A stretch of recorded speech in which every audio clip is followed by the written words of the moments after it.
The final episode of Westworld Season 1 was a brain-frying delight.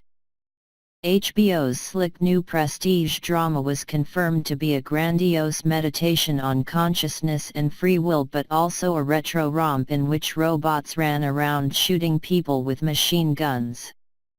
It had its cake and ate it, while at the same time delivering a complex dissertation on the meaning of cake and eating, and whether it is possible to have anything in a reality where all experiences are subjective. If that sounds pretentious and overreaching, well, yes, Westworld certainly was that. However, showrunners Lisa Joy and Jonathan Nolan were at pains to thicken the philosophy with dollops of old-fashioned mystery and, at the death, some proper, 80s action movie ultraviolence. Am I the only one who caught flickers of the Terminator, as well as the original Westworld movie, in the scene in which Maeve and her Robominions went on a rampage through the strobe-lit Westworld offices? So viscerally gripping was the finale that, in the end, it seemed beside the point that the answers to many of the show's grandiose puzzles were revealed to have been hiding in plain sight, or, at least, hiding on the nearest Reddit thread. So yes, William and the Man in Black were of course the same person, separated by 30 years and the gulf of feeling dredged up by Dolores. And the maze with which the MIB was murderously obsessed was, as suspected, a roadmap to machine sentience, created by Arnold as he wrestled with the loss of his son. Fittingly, it was grief, that rawest of human feelings, that had propelled the hosts towards true emotion. Yet there were still surprises. We didn't expect Maeve would reject her programming by declining to flee the park and instead return to find her daughter. And who had predicted that Ford's machinations were a slow burn mea culpa to the hosts and, more importantly, Arnold?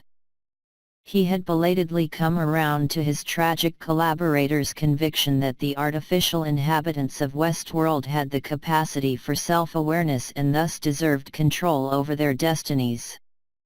And so it was the series made true on the implicit promise of the thesis introduced all the way back in installment 1, violent delights did, indeed, have violent ends.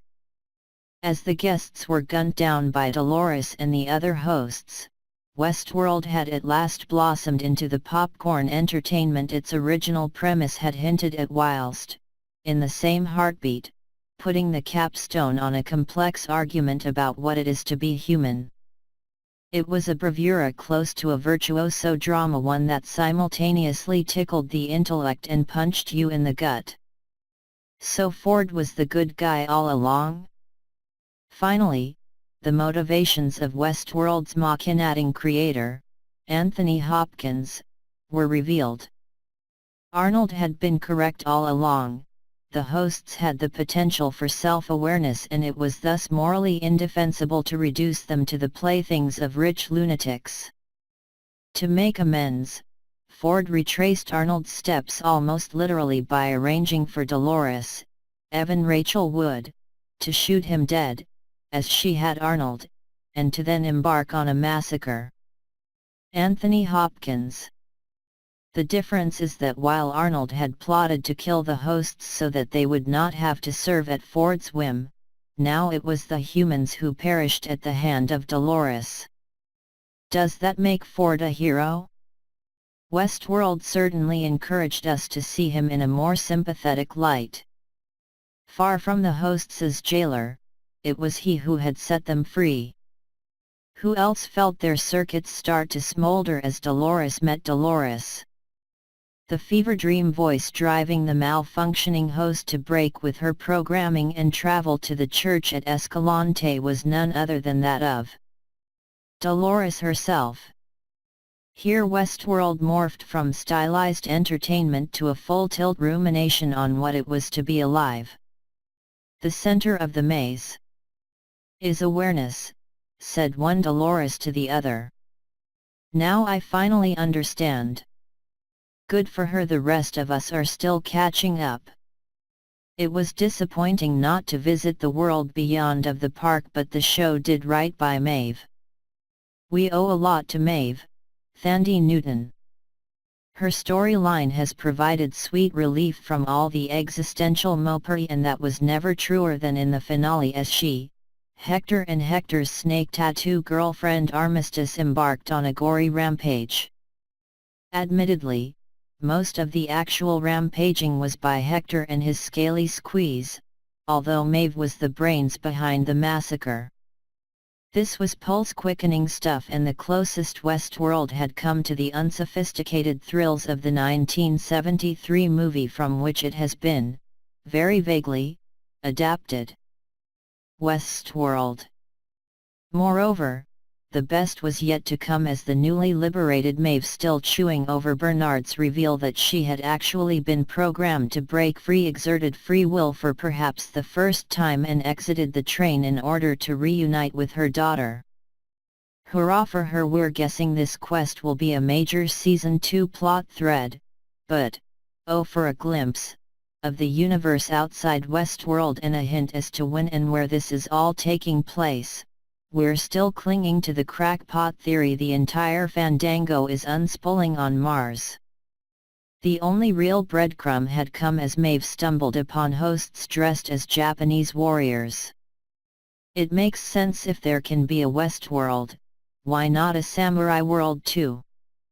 Yes, William and the Man in Black are the same person, as if we even care anymore. If the finale stumbled, it was in belatedly confirming a twist that attentive fans had long ago worked out. William, Jimmy Simpson, and Meb, Ed Harris, were one and the same, the once upstanding Naif having mislaid his moral compass after falling in love with Dolores 30 years ago. His quest to free his lover had stirred dark forces, with a devastating coda awaiting in Sweetwater as he returned to find Dolores rebooted and with no recollection of their time together. Bad enough having to come to terms with the fact your girlfriend is a robot.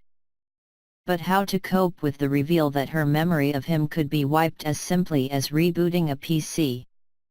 Westworld.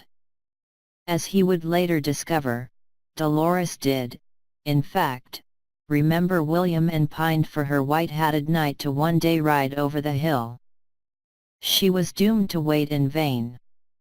William was gone, and all that remained was the Man in Black, scourge of Westworld. And here another theory was proved correct. It's corporate sugar daddy too, of course. Now he's dead too, an early victim of Ford's robot rebellion. Dolores is Wyatt. Sort of. In the end, Wyatt turned out to be an idea rather than a flesh and blood or battery and circuit villain.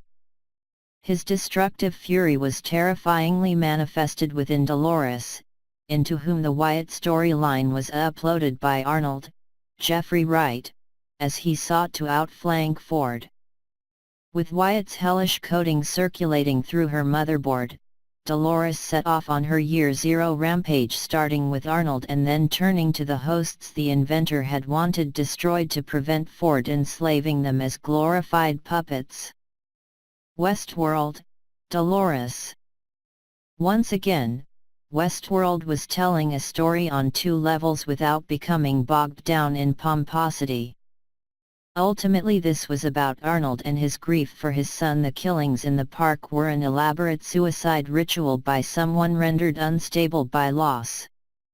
However, the shooting also laid the seed for Westworld's original sin. Rather than accept the logic of Arnold's insights regarding host sentience, Ford had hushed up the killings and proceeding with his plans for a violent theme park. Only at the end had he seen the light and unleashed a bloody restitution. Bernard lives. As predicted, death was not the end for Ford's machine reincarnation of Arnold. All it took was some minor soldering, and the gunshot wound to his cranium was no longer a deal breaker. Indeed, if the finale had a surprise at a meta level, it was that Anthony Hopkins should be the one bowing out, with Jeffrey Wright's Arnold/Bernard set to continue through Season 2. Westworld, Bernard.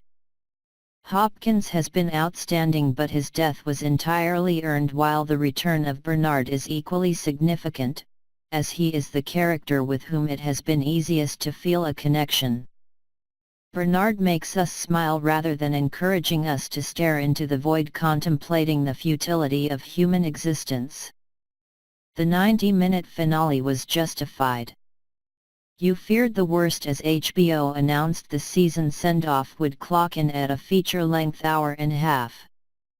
Yet the episode earned its extended running time as it swerved between metaphysical reveries and rootin'-tootin' sci-fi action. Snake Lady smashing up the sniveling Delos engineer was a triumph of kinetic storytelling, graceful and terrifying in the same heartbeat. Westworld. After 10 episodes of deeply thinky fare, there was a sense that Westworld was cutting loose and exulting in its freedom. More than that, Maeve's killing spree was a vital counterpoint to the philosophical heavy lifting of the other storylines. We're looking forward to next season, but just not yet. Series 1 of Westworld was compelling, provocative and deeply moving. It also made huge demands of its audience's processing power. You staggered away from the denouement both thrilled and drained. We can't wait to find out what happens to Dolores, Maeve, Bernard, and the rest. But, with the second season not due until 2018, am I alone in feeling grateful for the break? Mentally and emotionally, we all need to get our breaths back.